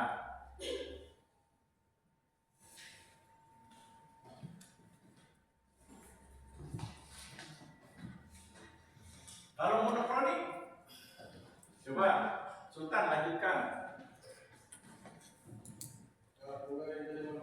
Oh ya, polikronik, sorry maksudnya. Dalam perspektif. Polikronik itu lebih lebih nasional. Oke, motivasi. Lalu apa nih? Lebih bisa berfokus pada banyak tujuan, Pak. Iya, bisa berfokus kepada banyak hal. Lalu apa lagi? Nah, kayak orang Indonesia tuh, nah dituntut harus serba bisa. Nah, apalagi kalau kerja dalam perusahaan, kalau serba bisa, pimpinan makin senang tuh biasanya. Gak usah nambah karyawan. Nah, ini dia. Terus hubungan personal lebih penting dari jadwal. Ya, hubungan personal lebih penting dari jadwal. dari ketentuan. Nah, seperti apa nih contoh? Kayak misalkan kita punya ada jadwal lain, tapi teman dekat ngajak nongkrong, kita lebih ke hubungan gitu. Oke, ya bisa. Misalnya nih, kalian sudah janji dengan seseorang, tapi kebetulan yang hubungin kalian itu misalnya teman dekat. Nah, di mana teman dekat itu teman seperjuangan di waktu kuliah. Nah, satu grup terus kalau tugas. Nah, maka kecenderungannya, nah kita bisa batalkan tuh kalau orang Asia kebatalkan, lebih memilih terhadap menemui orang yang dinilai lebih dekat atau spesial. Nah, ini contohnya.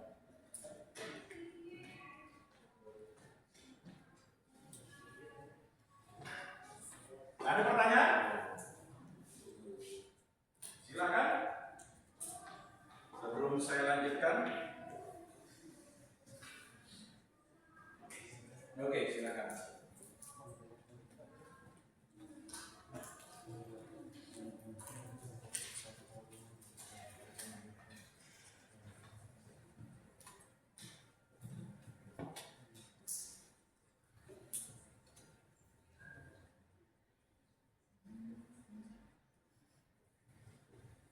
Nah, silakan.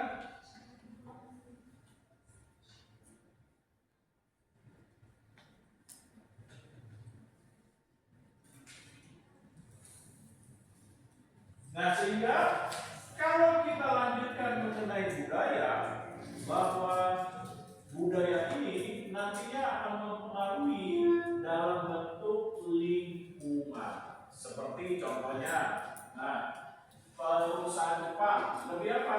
Lebih menitikberatkan pada senioritas,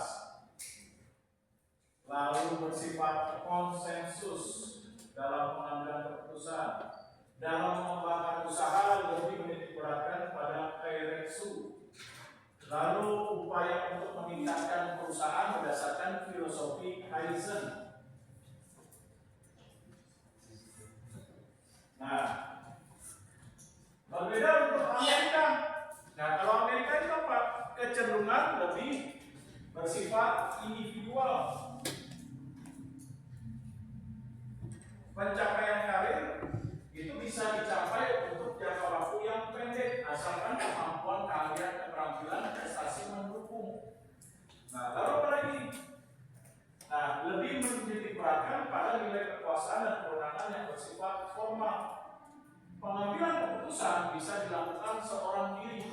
jika diberikan kewenangan oleh pimpinan. Misalnya contoh, perusahaan Amerika menugaskan Anda untuk melakukan negosiasi, maka biasanya orang Amerika lebih menekankan ini yang langsung straight to the point, ini yang saya inginkan, ini yang saya harapkan.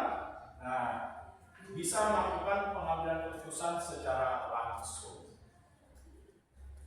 Nah, contoh kita lihat aja Donald Trump ketika ingin melakukan kerjasama bisnis dengan Indonesia kan langsung apa yang dia mau.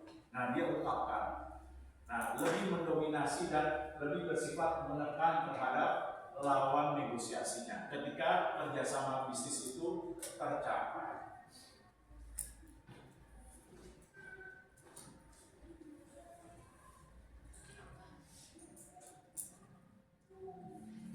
Nah, ada pertanyaan? Nah, ini sudah dibahas. Ya, nah sehingga apa nih? Sehingga nantinya bahwa kalau kita berbicara terhadap dimensi budaya, nah faktor ini kita sudah bahas, tetapi juga dipengaruhi oleh yang sifatnya nilai yang bersifat relational environment. Nah, seperti apa nih relational environment? Ada yang mengasih pendapat? Yaitu mastery harmony.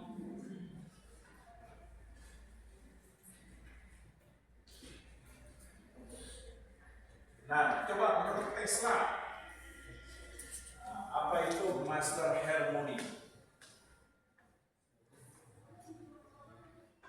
Lebih menekankan terhadap dimensi budaya, bahwa tadi berdasarkan hasil penelitian, maka dapat disimpulkan bahwa dimensi budaya yang mempengaruhi dalam pengelolaan perusahaan internasional atau multinasional bisa dilihat dari power distance, bisa dilihat dari social relationship, bisa dilihat dari lingkungan, bisa dilihat dari bagaimana perspektif mengenai waktu, dan juga faktor ketidakpastian. Nah, yang ingin saya bahas ini bagaimana environment relationship. Nah, coba Tesla.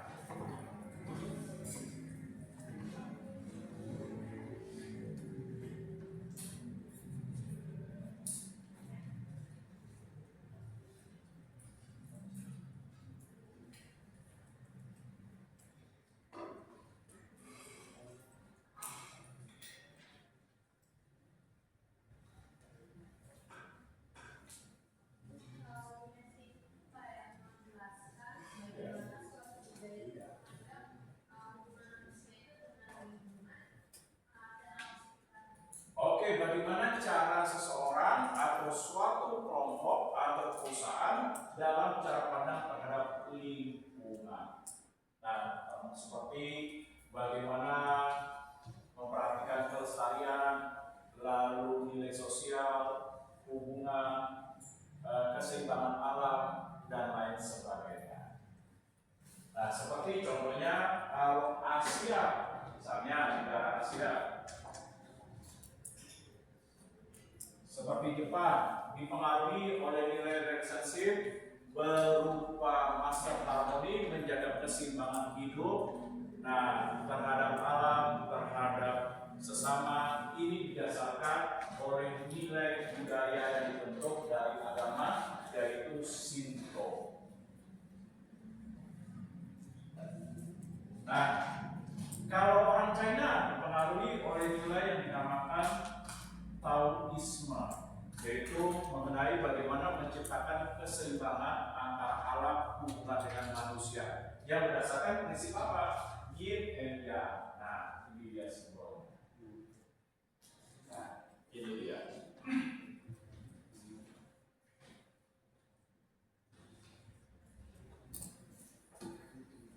Nah, ada pertanyaan? Silakan. Nah, sehingga nantinya apa? Sehingga nantinya kalau dalam pengelolaan perusahaan, budaya dan suatu perusahaan multinasional akan dipengaruhi dalam pengelolaannya terhadap nilai apa nih budaya? Nah, nilai normatif, keyakinan, dan kepercayaan. Nah, seperti apa? Seperti tadi tuh orang Asia kecenderungannya, mereka masih percaya bahwa keberhasilan bisnis dipengaruhi oleh hal yang bersifat supranatural, hari baik, hari buruk. Nah, lalu seperti kalau di Indonesia kecenderungannya tumpang. Nah, lalu seperti misalnya ada beberapa proyek pembangunan jalan, gedung.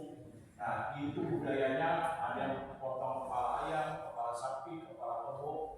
Nah, sebagai bentuk ucapan syukur karena sudah proyeknya berjalan dengan baik. Nah, tapi kalau keyakinan untuk orang Eropa dan Amerika berbeda lagi.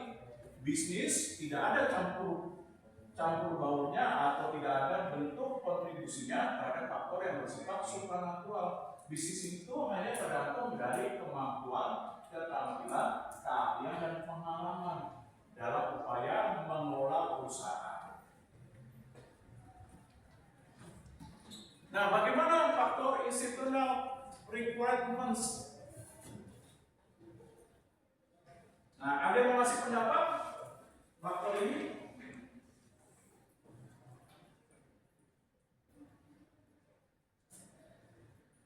Ada yang mau ngasih pendapat?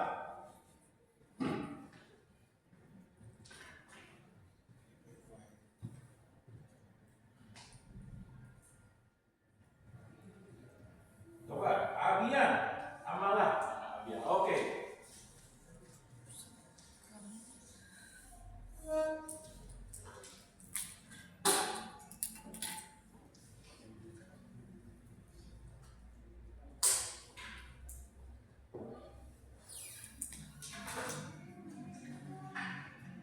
Nah, berdasarkan apa nih contoh dari assertiveness, ketegasan, bagaimana pengelolaan perusahaan orang Amerika sama misalnya seperti di Indonesia, berdasarkan ketegasan, dilihat dari faktor seperti ketentuan peraturan, hukum, kebijakan yang memberikan penekanan terhadap penguatan nilai sosial, norma.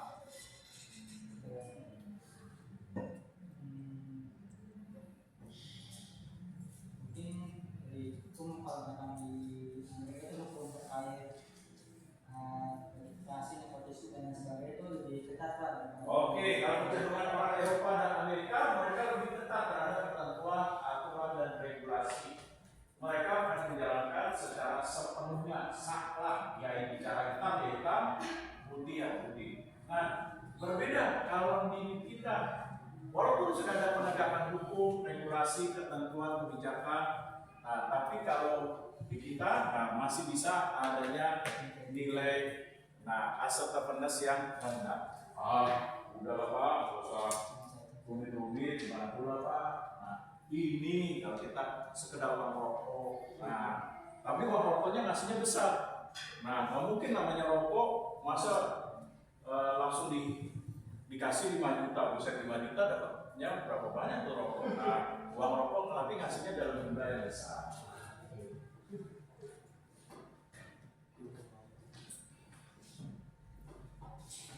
Nah, bagaimana nilai tujuan? Tujuan, kontrol, stabilitas, kelanjutan yang menekankan terhadap tindakan yang akan diperbarui secara konsisten dengan nilai sosial yang diperlukan dan melalui upaya pencapaian tujuan dengan melihat faktor sosial atau nilai legal seperti ketentuan, aturan. Nah, ada yang mau ngasih memberikan contoh seperti apa nih? Coba David, mana David? David, ada David? Nah, apa dia? Coba dia. Nah, faktor sosial kontrol. Seperti apa nih contohnya?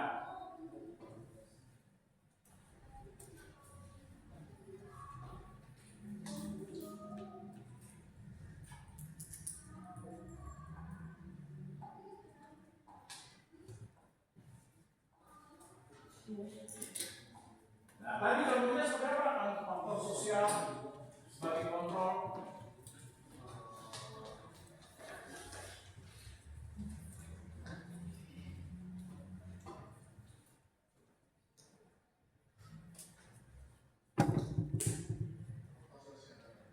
Ya, tadi itu goal, social control, stability, and continuity, encourage correct action that are consistent with social needs and goals through social. Nah, seperti apa? Contohnya.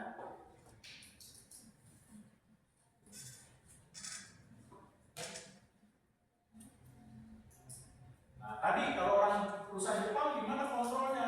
Dalam upaya untuk mengambil keputusan mengenai misalnya perencanaan, misalnya melalui evaluasi. Kalau orang Jepang itu apa kecenderungannya?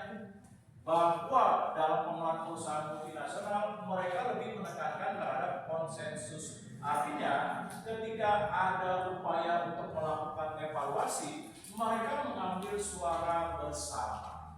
Nah, di mana senior-senior diundang, para manajer dilibatkan, dewan direksi dihadirkan. Nah, untuk dimintai pendapat dan keterangan agar mencapai kesepakatan bersama dalam melakukan kontrol dalam pengelolaan organisasi, seperti menentukan perencanaan, tujuan, sasaran, kebijakan, dan lain sebagainya. Nah, kalau perusahaan Eropa dan Amerika, kecenderungannya apa? Kontrolnya.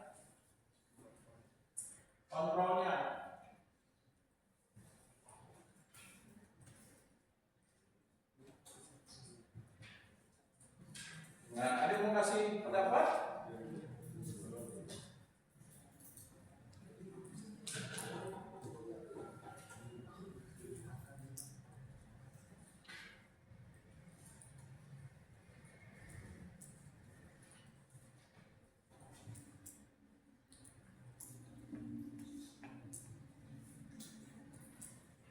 Ya, silakan ada yang mau kasih pendapat? Kalau perusahaan Amerika, Eropa, kontrolnya apa? Kontrolnya bisa dilakukan secara individu. Kalau pimpinan atau direktur merasa memiliki keyakinan, kemampuan, keahlian, dan juga analisis yang baik, maka direktur utama bisa langsung mengambil keputusan karena lebih kontrolnya bersifat individualisme.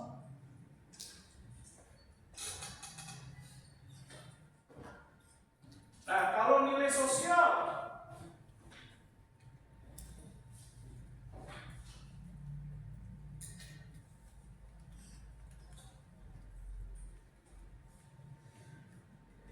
nah tadi kan kalau nilai sosial, nah, tadi kontrol dalam perusahaan. Nah, kalau nilai sosial bagaimana nih contohnya?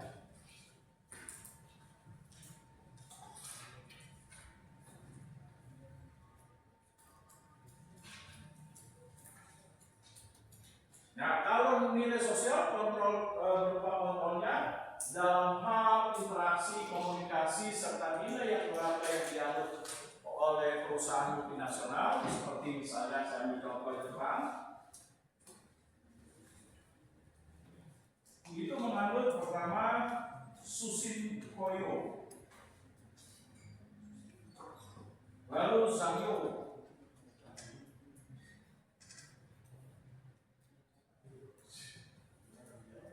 Orang Jawa beda, orang Jepang beda.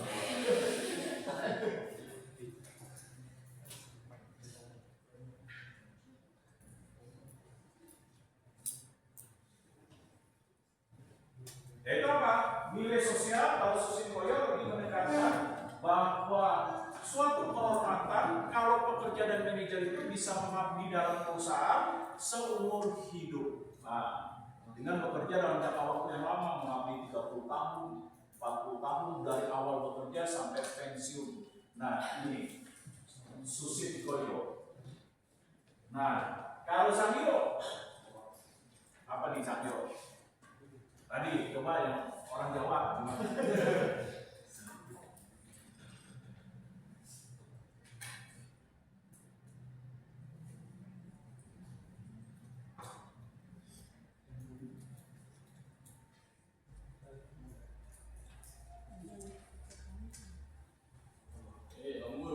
Iya, yaitu mereka lebih menekankan bekerja dalam jangka waktu yang lama, panjang.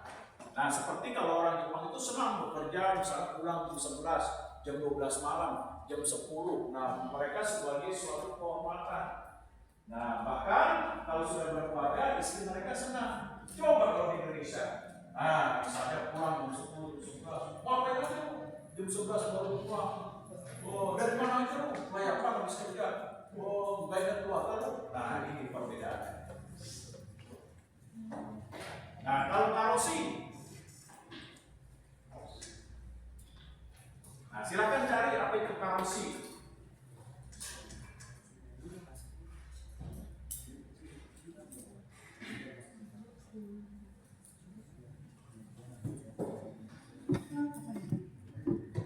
Nah, coba Mama Dede. Nah, karosi apa karosi?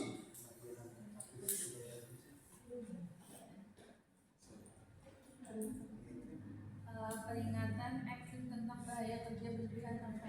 Oke, kalau orang Jepang itu suka kerja berlebihan, makanya di Jepang itu pernah terjadi berita sempat viral di berbagai stasiun televisi yang ditayangkan, baik RCTI, CTV, bahwa orang Jepang itu sering terjadi meninggal dunia yang diakibatkan bekerja terlalu berlebihan. Nah, misalnya 3 hari mereka sampai lembur, nah besoknya kerja pagi lagi, mereka lakukan lagi, nah melebihi dari ketentuan jam kerja, sehingga mereka bisa menyebabkan kematian. Nah, inilah disebut sebagai karosi.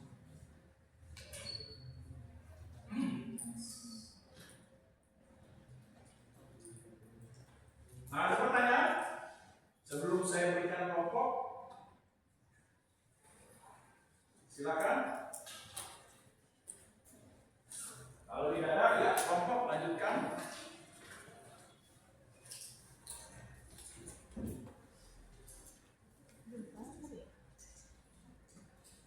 Absen dulu kelompok. Yang lain?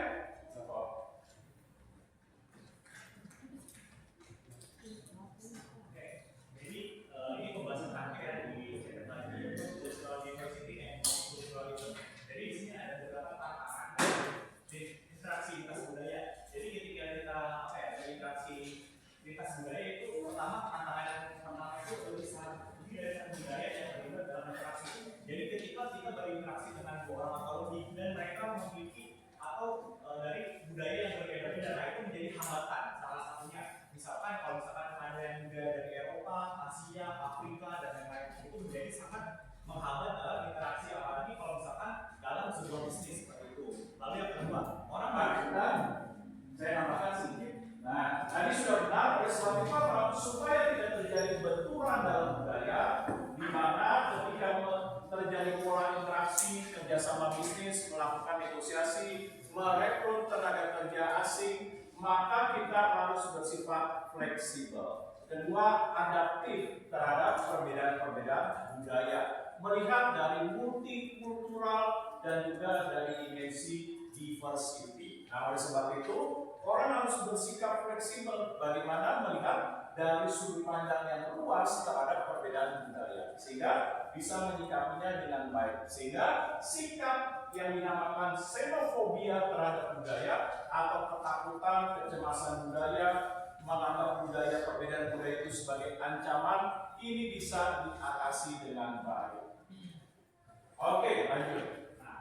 Yang kedua, orang berperilaku berbeda dalam situasi budaya. Bisa ketika kita berinteraksi dengan budaya yang berbeda, pasti kita tuh menyesuaikan dengan budaya mereka. Misalkan kita lagi berbicara, misalkan tadi budaya kita itu berbicara dengan nada tinggi, lalu kita itu budayanya berbicara dengan nada rendah. Nah, pasti kita itu akan menyesuaikan dengan akan berusaha menyesuaikan untuk berbicara dengan nada rendah dan juga begitu juga dengan lawan bicara kita yang awalnya akan bicara rendah akan menyesuaikan dengan nada bicara yang tinggi. Nah, maka dari itu ya sudah tadi bilang kita tuh dalam konteks budaya itu harus fleksibel. Jadi kita tuh harus bisa beradaptasi dengan budaya yang lain. Oke, betul sekali. Dalam nomor 2, orang berbeda dalam lintas budaya. Ketika kita berkomunikasi, bekerja sama, melakukan komunikasi dan koordinasi, baik tenaga kerja lokal maupun asing maupun dengan rekan bisnis, kolega dalam melakukan kerjasama, maka perhatikanlah bagaimana perbedaan nilai budaya. Baik itu dilihat dari sisi waktu, baik dilihat dari kontrol sosial, baik dilihat mengenai orientasi masa depan atau ketegasan, bisa dilihat dari nilai bagaimana orientasi kepada nilai kemanusiaan atau ketidakpastian dan lain sebagainya. Nah, perbedaan-perbedaan itu kita perlu sikapi dengan baik dan benar. Supaya kenapa? Ketika terjadi perbedaan terhadap perilaku, nah kita bisa membangun nilai toleransi serta nilai empati, bahwa perbedaan perilaku itu merupakan nilai keberagaman dari kekayaan budaya.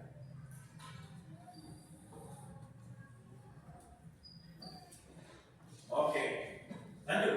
Oke, jadi yang ketiga ini budaya itu terfragmentasi, bahkan dalam satu lingkungan. Maksudnya terfragmentasi itu apa? Fragmentasi itu artinya kan kayak pecahan-pecahan gitu. Nah, jadi dalam satu budaya itu kayak ada pecahan-pecahan lagi dalam kelompok tersebut, dalam budaya tersebut ada beberapa kelompok. Nah, maka dari itu kita juga sangat sulit untuk menyadari kalau misalkan seseorang ini tuh kira-kira berperilakunya gimana, karena dalam budaya itu benar-benar kayak ada kelompok-kelompoknya lagi seperti itu. Itu jadi salah satu tantangan dalam interaksi sebenarnya. Oke, betul sekali bahwa budaya itu terbentuk dari berbagai sub-sub budaya yang dipengaruhi oleh suatu nilai kelompok seperti lingkungan, bagaimana pola didik dalam keluarga atau pola dalam lingkungan sosial keluarga atau teman atau bagaimana lingkungan kita bergaul, itu akan mempengaruhi, sehingga banyak faktor dan dimensi yang perlu diamati, diteliti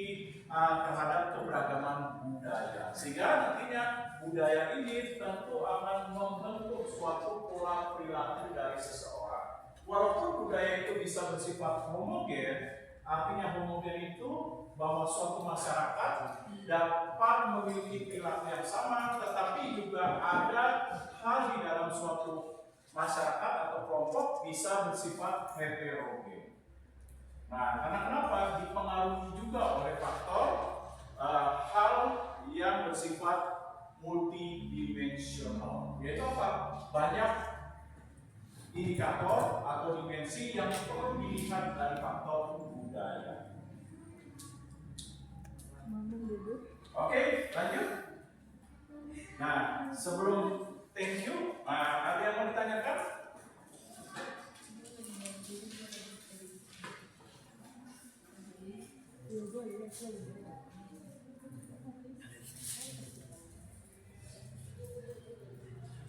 Nah, pertanyaannya, budaya bisa mengalami sebuah nilai yang dinamakan perubahan nggak?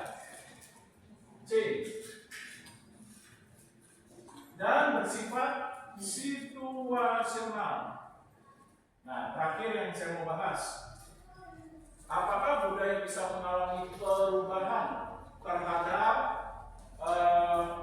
kontrol, pola interaksi, dan nilai sosial, kepercayaan, keyakinan, lalu sesuatu hal yang dianggap berharga, lalu perspektif, bisa mengalami perubahan enggak?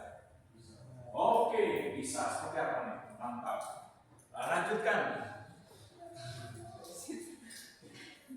Bisa kayak si kembali zaman perilaku seorang tuh berbeda-beda, jadi di situ menimbulkan bencana atau perbedaan baru. Oke, seperti contohnya bahwa budaya itu bisa mengalami perubahan yang dipengaruhi oleh salah satunya adalah teknologi. Contohnya apa?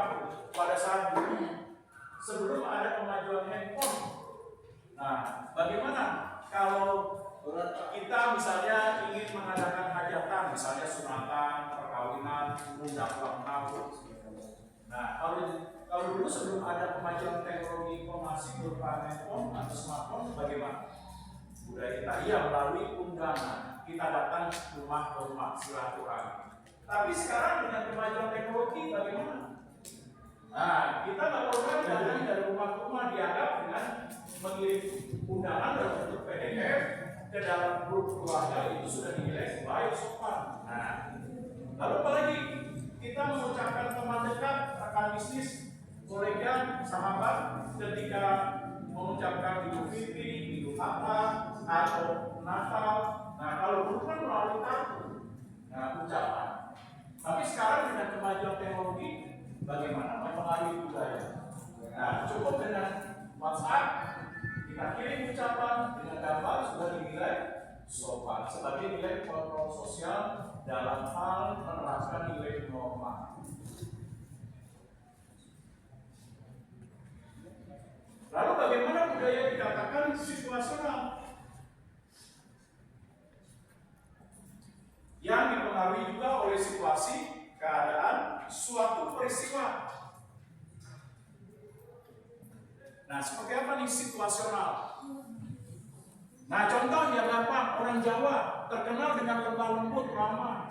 Nah, terdepannya kalau di peraturan negatif, misalnya di jalan atau di bis, kakinya diinjek, habis yang diinjek pura-pura bego. Nah, apa yang terjadi? Nah, walaupun seperti itu, faktor situasional terjadi, pasti orang Jawa yang terkenal ramah bisa tahu gitu, otot lu. Nah, pasti seperti itu. Nah, kenapa? Karena faktor situasional ini yang diinjak pura-pura bego, padahal sudah dilihatin. Pasti orang akan tersebut hidupin malah nggak ngerti, udah dilihatin senyum-senyum. Nah, pasti walaupun orang Jawa terkenal ramah, pasti akan marah dalam faktor situasional, keadaan, situasi dan kondisi. Nah, inilah kadang budaya disebut sebagai kontradiktif karena dipengaruhi juga faktor situasi. Nah, itu dia. Kayak tadi orang Jawa terkenal lama, ketika diinjak, dilihatin, ini orang sadar-sadar. Nah, pasti akan marah. Matamu gimana? Otot sampai pasti mau marah, sampai keluar kata asap, asu sampai ini yang terjadi. Nah, karena apa? Faktor situasi, keadaan, kondisi. Nah, ini dia. Oke. Nah, terakhir apa kesimpulannya?